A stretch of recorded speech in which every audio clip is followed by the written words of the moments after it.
Urdu diary میں ہم لاتے ہیں آپ کے لیے مفید اور معلوماتی ویڈیوز۔ اگر آپ کو ہماری ویڈیوز پسند آتی ہیں تو انہیں شیئر کیجیے اور ہماری حوصلہ افزائی کے لیے ہمارے چینل کو پلیز سبسکرائب ضرور کیجیے اور بیل کے آئیکن کو کلک کیجیے کیونکہ یہ بالکل فری ہے۔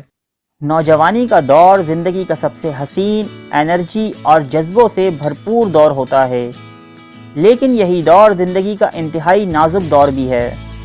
نوجوانی کے آغاز میں لڑکوں اور لڑکیوں کو جسمانی اور جذباتی طور پر کئی تبدیلیوں کا سامنا ہوتا ہے۔ تبدیلیوں کے اس دور میں لڑکوں اور لڑکیوں کو مناسب رہنمائی اور درست ہدایات کی بھی ضرورت ہوتی ہے۔ دلچسپ بات یہ ہے کہ دور بلوغت میں قدم رکھنے والی لڑکیوں کو تو ان کی والدہ یا بڑی بہنیں چند ضروری باتیں بتا دیتی ہیں، لیکن لڑکوں کو ان کے والد یا بڑے بھائیوں کی طرف سے مناسب رہنمائی فراہم کرنا ہمارے معاشرے میں عام نہیں ہے۔ جب بچہ یا بچی لڑکپن سے جوانی میں داخل ہوتے ہیں تو ان کی جسمانی ساخت اور اعضاء میں تبدیلی کا عمل شروع ہو جاتا ہے۔ جسم میں کئی قسم کے ہارمونز اپنا کام کرنا شروع کر دیتے ہیں۔ جسمانی تبدیلیوں کے ساتھ ساتھ نئے جذبات اور احساسات بھی بیدار ہوتے ہیں۔ یہ تمام جسمانی اور احساساتی تبدیلیاں اس عمر کا تقاضا اور جوانی کی آمد کی نشانی ہیں۔ جوانی کے دور میں داخل ہونے والے اکثر لڑکے مناسب رہنمائی نہ ملنے کی وجہ سے پریشان اور فکر مند ہوتے ہیں۔ اگر لڑکوں کو بروقت درست رہنمائی اور صنفی معاملات کے بارے میں مناسب تعلیم نہ دی جائے تو انہیں کئی طرح کے مسائل کا سامنا ہو سکتا ہے۔ بلوغت کے دور میں داخل ہونے والے بچوں میں جنسی تقاضا ابھرنے لگتا ہے۔ ان کے تولیدی اعضاء میں بھی تبدیلیاں آتی ہیں۔ خاص طور پر صبح سو کر اٹھنے پر یا رات سوتے ہوئے یہ تقاضا شدت کے ساتھ ابھرتا ہے۔ والدین کو اپنے نوجوان ہوتے بیٹے کے دوستوں کا جائزہ لیتے رہنا چاہیے۔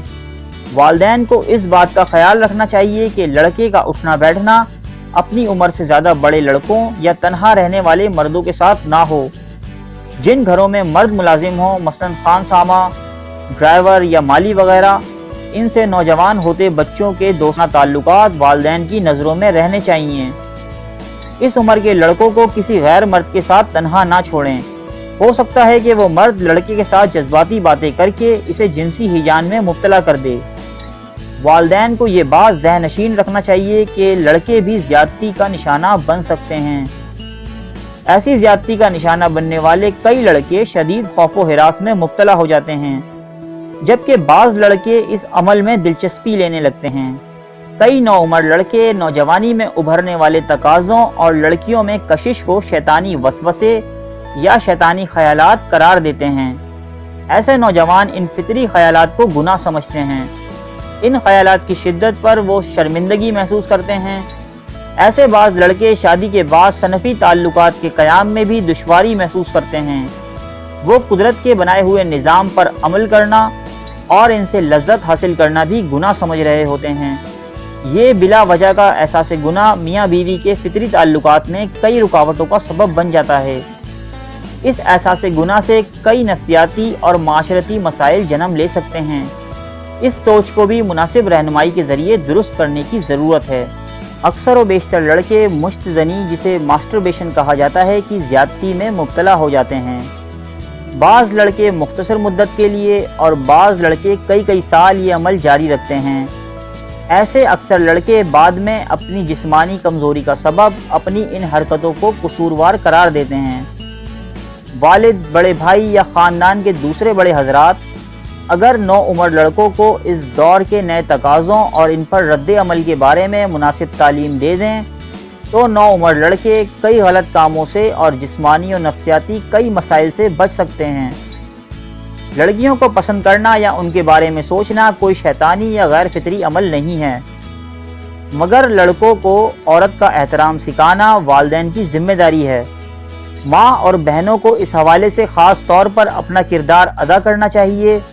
انہیں اپنے نوجوان بیٹوں اور بھائیوں کو بتانا چاہیے کہ راہ چلتی کسی لڑکی یا عورت کی طرف میلی نظر نہ ڈالیں اور کوئی ایسی حرکت نہ کریں جو عورت کے لیے ذہنی اذیت، خوف اور پریشانی کا سبب ہو۔